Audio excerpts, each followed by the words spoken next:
ഹരി ഓം. കൽക്കീരൂപികളായിരിക്കുന്ന എല്ലാ നാരായണന്മാർക്കും ബൈബിൾ സന്ദേശത്തിലേക്ക് സ്വാഗതം. ഇന്ന് നമ്മൾ ബൈബിൾ സന്ദേശത്തിന്റെ 11ാമത്തെ പാഠമാണ് പഠിക്കാൻ പോകുന്നത്. 10 കൽപ്പനകളിലെ 10ാമത്തെ കൽപ്പനയാണ് നമ്മൾ പഠിക്കുന്നത്. ആദ്യം ഈ കൽപ്പന എന്താണെന്ന് നോക്കാം. കർത്താവിന്റെ നാമം വൃഥ ഉപയോഗിക്കുന്നവരെ കർത്താവ് ശിക്ഷിക്കും. കർത്താവ് എന്ന് പറഞ്ഞാൽ നമ്മുടെ പ്രപഞ്ചനാഥനായ ഭഗവാൻ നാരായണൻ തന്നെയാണ്. ഈ പ്രപഞ്ചത്തിന് ഒരു നാഥനേ ഉള്ളൂ, ഒരു സൃഷ്ടാവേ ഉള്ളൂ. ആ ഒരു സൃഷ്ടാവാണ് അമീബ തൊട്ട് ആന വരെ, അല്ലെങ്കിൽ അമീബ തൊട്ട് തിമിംഗലം വരെയുള്ള പ്രപഞ്ചത്തിലെ സകല ജീവജാലങ്ങളെയും സൃഷ്ടിച്ചിരിക്കുന്നത്. നമ്മൾ ജന്തുക്കളെ മാത്രമല്ല, സസ്യങ്ങളെ സൃഷ്ടിച്ചിരിക്കുന്നത് ആ ഒരു ദൈവമാണ്, ആ ഒരു മഹാദൈവമാണ്.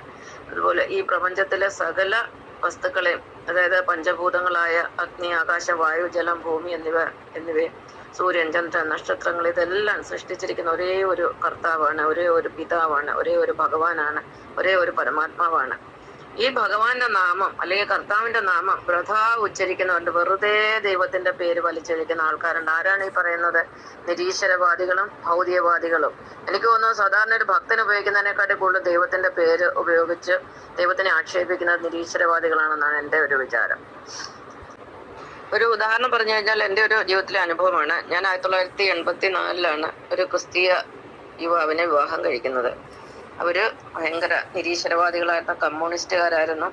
അവര് ദൈവത്തിനെയൊക്കെ ഓരോ കാര്യങ്ങൾ ദൈവത്തിനെ പറ്റിയൊക്കെ പറയുന്നത് കേട്ട് കഴിഞ്ഞാൽ നമുക്ക് അവരെ എടുത്തിട്ട് ചവിട്ടാൻ തോന്നും. അത്രമാത്രം ഈശ്വരനെ വെറുക്കുന്ന ആളുകളായിരുന്നു. പള്ളിയിൽ പോകത്തില്ല, കുർബാന കൊള്ളുകയില്ല, എല്ലാത്തിനും എതിര് പറയുന്ന നിഷേധികളായ ഒരു വീട്ടുകാരായിരുന്നു അവരെല്ലാം. അതായത് അച്ഛനും അമ്മയും മക്കളും എല്ലാം അങ്ങനെ തന്നെയായിരുന്നു.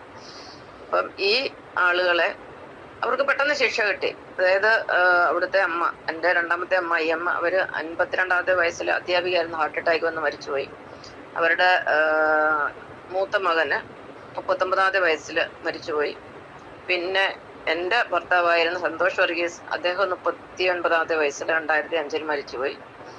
അത് കഴിഞ്ഞ് പിന്നെ ഒരു അനിയനുണ്ട്. അനിയൻ്റെ പിന്നെ കുടുംബജീവിതമൊക്കെ താറുമാറായി. ഇപ്പോൾ ഒരു തമിഴത്തി പെണ്ണിനെയൊക്കെ കല്യാണം കഴിച്ചു. അതിലുണ്ടായ മക്കളൊന്നും ശരിയല്ല. ആദ്യം ഉണ്ടായ കുട്ടി ഒരു മന്ദബുദ്ധിയൊക്കെ ആയിരുന്നു, അത് മരിച്ചുപോയി.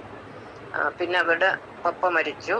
ഒരുപാട് കഷ്ടപ്പെട്ടാണ് മരിച്ചത്. ആ കുടുംബം മുഴുവൻ പോയി എന്ന് പറഞ്ഞാൽ മതി.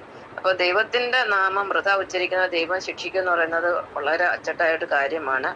ഈ കാര്യത്തിൽ എനിക്ക് സംശയമൊന്നുമില്ല. പക്ഷേ നമ്മൾ അന്നേരം വിചാരിക്കുക നിരീശ്വരവാദികളൊക്കെ ഇപ്പോഴും കിടന്ന് ദൈവത്തിനെ ആക്ഷേപിക്കുകയോ അല്ല ദൈവത്തിനെ കുറ്റം പറയുകയോ ചെയ്യുന്നത്. എന്താണ് അവർക്ക് ശിക്ഷ കൊടുക്കാത്തത്? പിന്നെ ഏതിനും അതിൻ്റെതായ സമയമുണ്ട്. സമയമാകുമ്പോൾ തീർച്ചയായിട്ടും അവർക്ക് അതിന് ശിക്ഷ കിട്ടും. ഈ കാര്യത്തിൽ യാതൊരു സംശയവുമില്ല. ഇതാണ് എനിക്ക് പറയാനുള്ളത്. നന്ദി, നമസ്കാരം.